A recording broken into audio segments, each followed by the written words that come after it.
Hello students. प्रश्नावली 11.1 का आज अपन लोग तीसरा प्रश्न करेंगे। तो तीसरा प्रश्न कहता है निम्न कोणों की रचना कीजिए। सबसे पहला 30 अंश, फिर 22 सही 1/2 अंश और फिर है 15 अंश। तो रचना बस करनी है, इनमें पुष्टि नहीं करनी है, ठीक है। तो चलिए शुरुआत करते हैं। सबसे पहले हम 30 अंश के कोण की रचना करेंगे। तो इसके लिए बहुत ही सिंपल है। सबसे पहले हम एक किरण खींच लेंगे। तो यहाँ पे किसी भी नाप की एक एक किरण खींच लेते हैं।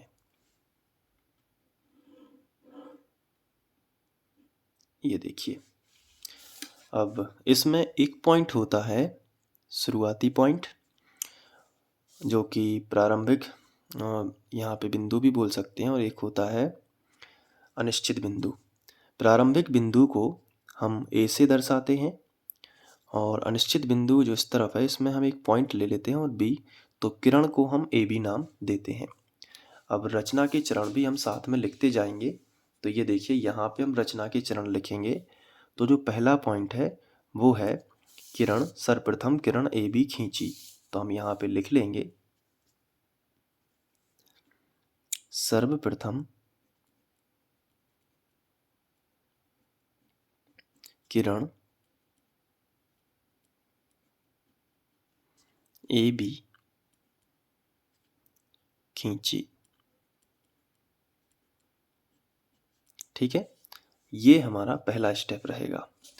इसके बाद रचना के चरण को हमने साइड में रख दिया और अब अपन प्रकार उठाएंगे। ये देखिए, अब 30 अंश का कोण बनाना है तो प्रकार को कितना भी हम खोल सकते हैं, कोई भी त्रिज्या लेकर, लेकिन जो शुरुआत में त्रिज्या ले ली है फिर प्रकार को ना आगे बढ़ाना है ना पीछे करना है। ठीक है, तो इतना प्रकार हमने लिया है। अब ए को केंद्र मानोगे, यानी प्रारंभिक बिंदु ए को केंद्र मानकर एक वृत्त का चाप लगाओगे। तो इस तरीके से एक वृत्त का हिस्सा होता है ना, तो वृत्त का एक चाप लगा देना है। ये देखिए, इस तरीके से आप एक वृत्त का चाप लगा सकते हैं। तो जो किरण ए बी को मान लेते हैं कि यहाँ पे डी बिंदु पर मिलता है, तो यहाँ पे डी नाम दे देते हैं। तो अब रचना के चरण में हम ये पॉइंट लिखेंगे कि प्रारंभिक बिंदु ए को केंद्र मानकर कोई भी त्रिज्या लेकर एक वृत्त का चाप लगाया जो किरण ए बी को डी पर मिलता है। तो यहाँ पे हम लिख लेंगे प्रारंभिक बिंदु ए को केंद्र मानकर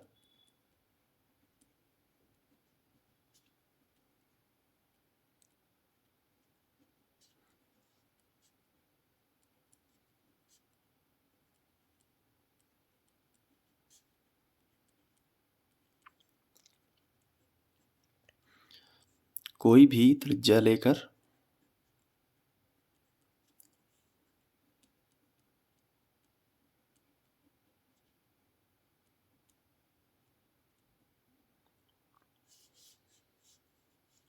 एक वृत्त का चाप लगाते हैं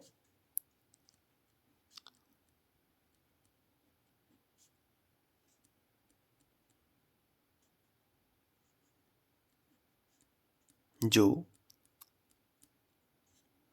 किरण ए बी को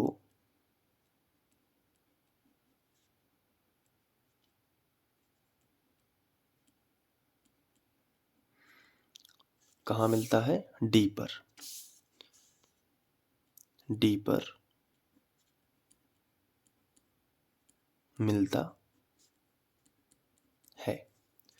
तो यहाँ पे आपको लिख लेना है कि डी पर मिलता है।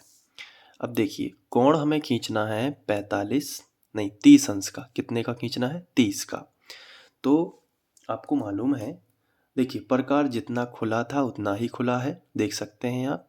ये देखिए, तो अब आपको क्या करना है, इतना ही खुला प्रकार रखकर जब बिंदु डी को केंद्र मानकर आप पहले वाले चाप को काटते हैं तो माना कि ये ई पर मिलता है।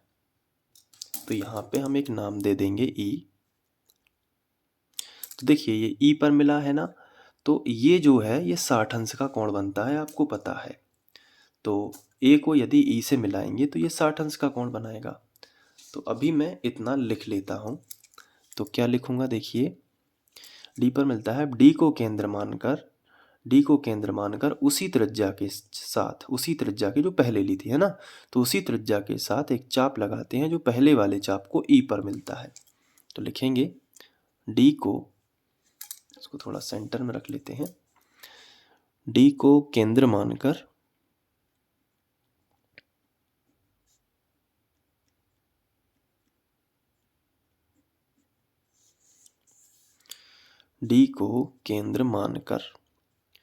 उसी त्रिज्या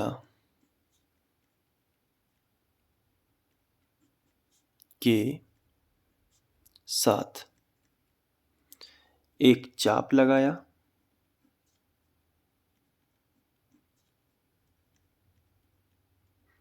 जो पहले वाले चाप को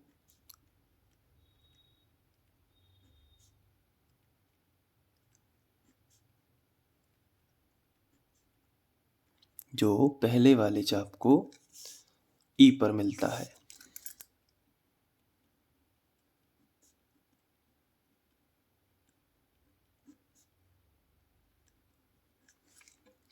तो इस तरीके से अपन ने लिखा। अब ए को ई से मिला देते हैं तो बनेगा 60 अंश।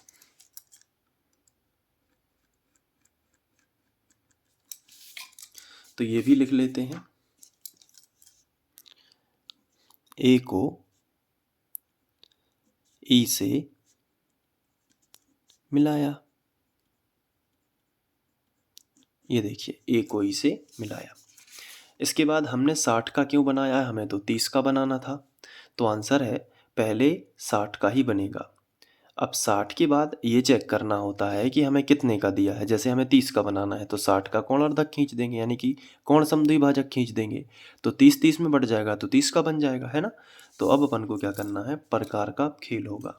ये देखिए ये प्रकार है। अब इसका यदि आधा खींच दोगे तो 30 में मिल जाएगा, तो 30 अंश का कोण बन जाएगा। तो इसके लिए आपको डी और ई को एक रेखा मानते हुए डी ई के आधे से अधिक प्रकार को खोलना है। तो देखिए डी ई के आधे से अधिक, जैसे अगर हम डी ई को एक रेखा माने तो हम क्या कर सकते हैं, अगर हम डी को ई से मिलाएं, काल्पनिक रेखा माने, इसे एग्जाम में नहीं बनाना, ये समझाने के लिए है। तो यदि डी को ई से मिलाएं, एक रेखा माने, तो आपको क्या करना है, डी ई का आधा यानी मध्य कहाँ मिलेगा, यहाँ कहीं मिलेगा मध्य। तो आपको क्या करना है, डी ई के मध्य से थोड़ा सा आगे लेना है प्रकार। ये देखिए डी ई के आधे से अधिक आपको प्रकार फैलाना है। और अब आपको बिंदु डी को केंद्र मानकर इस तरीके से चाप लगाना है और बिंदु ई को केंद्र मानकर पहले वाले इस चाप को काट देना है। तो मान लेते हैं कि ये यहाँ पे एफ पॉइंट पर मिलता है, तो फिर ए और एफ को मिला देना है। तो ए और एफ को आप क्या करोगे, सिंपली ऐसे मिला दोगे। तो ये जो ए एफ है ये कोण ई ए डी का समद्विभाजक होगा। तो हम यहाँ पे लिख सकते हैं कि ये 30 आ गया और ऊपर का भी क्या होगा, 30 होगा।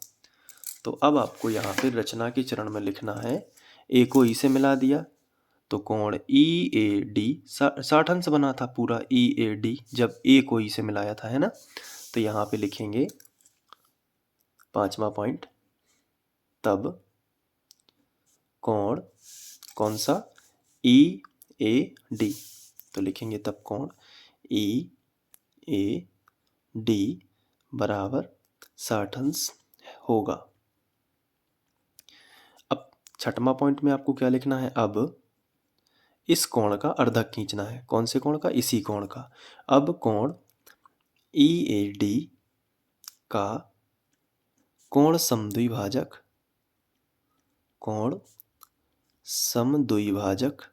समान दो भागों में बांटने वाला समद्विभाजक, और ए एफ खींचते हैं, ए एफ खींचते हैं। तो जब ए एफ खींचेंगे तो ये 30 में बट जाएगा, तब एफ कोण एफ ए डी 30 होगा। एफ फिर बीच में क्या बताना है, ये ए, और फिर इस तरफ आ जाना है डी, तो ये 30 होगा। तो लिखेंगे इस प्रकार प्राप्त कोण कोण ए एफ डी, नहीं एफ ए डी है ना, तो एफ ए डी बराबर 30 अंश होगा। ये रचना के चरण है और ये रचना है। तो आप क्या करोगे, सबसे पहले रचना देख लीजिए 30 अंश का कोण कैसे आया है, और फिर इसके बाद ये रचना के चरण आप नोट कर लेना। तो इस तरीके से हम 30 अंश का कोण बना सकते हैं। अब हम लोग 22.5 यानी 22 सही 1/2 अंश का बनाएंगे। तो आइए उसको भी हम लोग सीखते हैं नेक्स्ट वीडियो में। और हाँ, यदि आप नए हैं तो आप या जैसे आपको सभी वीडियोस देखने हैं इसी तरीके के, तो आप प्लेलिस्ट चेक कर लीजिएगा और वहाँ से आपको आसानी होगी पढ़ने में। एक के बाद आप सभी क्वेश्चन के आंसर वहाँ पे देखते जाएंगे। ठीक है, तो नेक्स्ट क्वेश्चन करते हैं नेक्स्ट वीडियो में। Thank you.